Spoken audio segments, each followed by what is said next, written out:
Di dalam sebuah dialog antara Presiden Uni Eropa von der Leyen di India dengan pejabat India di awal April 2022 bisa menjadi pelajaran yang sangat baik bagaimana nanti kita Indonesia yang nantinya akan menjadi negara besar untuk menjalankan strategi bernegaranya. Dialog tersebut patut dipelajari dengan seksama. Kita semua tahu posisi India dalam voting di PBB untuk mengutuk serangan Rusia ke Ukraina adalah netral. Di mana India, walau dekat dengan Inggris dan Amerika, serta sangat anti Tiongkok, memilih netral. Bahkan masih melakukan hubungan bisnis, tidak ikut melakukan sanksi ekonomi. Hal ini membuat Inggris dan Uni Eropa mengadakan pertemuan diplomatis ke India. Sekedar mengingatkan, di dalam manuver sebuah negara, maka bermain cantik ala Soekarno itu penting. Namun sayang, hingga 6 presiden setelahnya masih belum menunjukkan jati diri bangsa Indonesia sebagai pemain global. Untuk itu, kita akan menjelaskannya. Kita contohkan India. Sebelumnya, kita jelaskan bagaimana Tiongkok bermain dalam percaturan politik dunia. Tiongkok seakan perang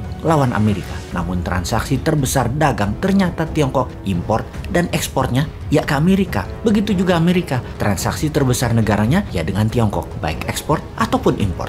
Hal itu semua adalah secara dagang atau secara ekonomi. Namun secara ideologi Tiongkok dan Amerika berseberangan. Jadi yang perang adalah ideologinya, bukan dagangnya. Catat itu ya. Tiongkok yang komunis, Amerika yang demokratis itu sangat berlawanan. Secara ideologi mereka perang. Amerika ingin semua negara itu menjadi negara demokrasi. Tiongkok tidak mempromosikan komunisnya, namun mempromosikan bantuan dalam tanda petik uang yang di kacamata pertahanan negara adalah jebakan. Tujuannya untuk menciptakan ketergantungan pada Tiongkok. Dengan demikian, tujuan bernegara Tiongkok untuk menghidupi 1,5 miliar penduduknya bisa bertahan selamanya. Disinilah Amerika tidak senang karena banyak kehilangan pengaruh di banyak negara yang berpaling ke Tiongkok. Di posisi dunia, ideologi Tiongkok itu dekat dengan Rusia, terutama cara kepemimpinan para pemimpinnya yang saat ini mengendalikan dua negara tersebut, yaitu otokrasi. Otokrasi adalah penguasa tunggal, sama halnya dengan Erdogan di Turki. Karena itu ketiganya dekat sekali hubungannya. Tiongkok itu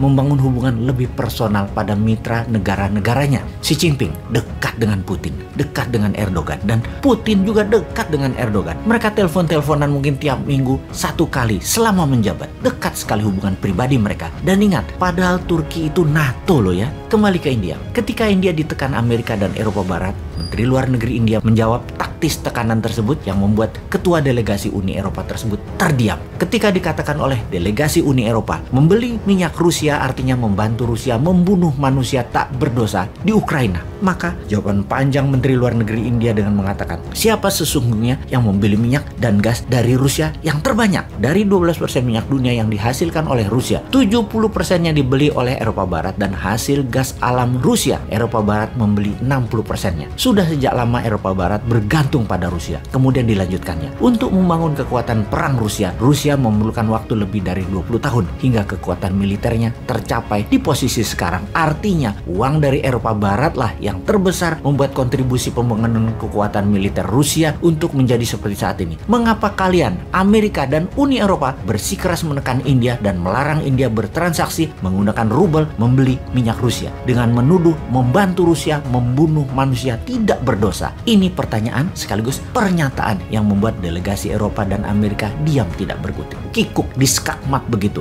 Bahkan Menteri Luar Negeri India mengatakan, sampai hari ke-35 penyerangan Rusia ke Ukraina, kalian masih membeli gas Rusia dan membayar dengan rubel atau emas daripada resiko membuat negara Eropa Barat kalian jadi gelap atau kedinginan atau tidak bisa masak. Kalian tetap berhubungan dengan Rusia. Sekarang kenapa kalian tekan India? Apa hak kalian bangsa Eropa menekan India seperti itu? Kalian sudah memiskinkan India di abad 18 dan 19. Di mana masa itu India dan Tiongkok adalah dua negara Asia. Bahkan India di abad 17-18 tersebut adalah negara paling kaya di dunia. Dalam diskusi tersebut, Menteri India juga menyerang delegasi Inggris dengan mengatakan, kalian Inggris telah mencuri kekayaan India hingga membuat India miskin sebagaimana saat ini. Oh ya sahabat, saat ini India sedang menuntut Inggris dengan meminta kembali apa yang dilakukan Inggris ketika menjajah India. Inggris dituduh telah merampok India senilai 43 triliun US dollar atau senilai 330 kali APBN Indonesia sekarang. Sang menteri pun melanjutkan, kalian Inggris membuat India di masa kemerdekaan kemerdekaan selepas Perang Dunia Kedua menjadi negara termiskin di dunia. Sekarang kalian mau mengatur India untuk taat pada kalian dan menentang Rusia. India adalah negara berdaulat. India bisa melakukan apapun tanpa ada yang boleh mendikte. Kalimat dari Menteri Luar Negeri India tadi demikian kuatnya sehingga menjadi pembicaraan dunia. Inilah yang kita, bangsa Indonesia, juga ingin mengatakan kepada dunia. Belanda telah merampok